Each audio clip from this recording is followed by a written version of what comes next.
முருகன். முருகனை பார்க்க நினைத்த அருணகிரிநாதர் அவரை நினைத்து பாடல் பாடத் தொடங்கினார். இதனை உணர்ந்த பார்வதி தேவி சிறு விளையாட்டை நடத்த நினைத்தார். முருகனை தன் மடியில் அமர்த்தி தன் கரத்தால் அணைத்துக் கொண்டால் அருணகிரிநாதரின் பாடலுக்கு எழுந்தோடி வர முடியாமல் அன்பிற்கும் பக்திக்கும் நடுவே அல்லாடி கொண்டிருந்தார் முருகப்பெருமான்.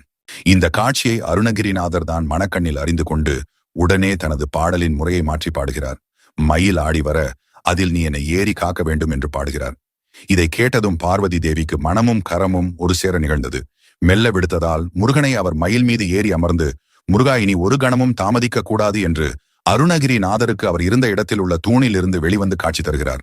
அருணன் உதிப்பதை எப்படி அகிலத்தில் உள்ள எல்லாரும் காண முடியுமோ அதை போல அண்ணாமலையில் முருகன் உதித்ததை மக்கள் அனைவரும் கண்டு களித்தனர்.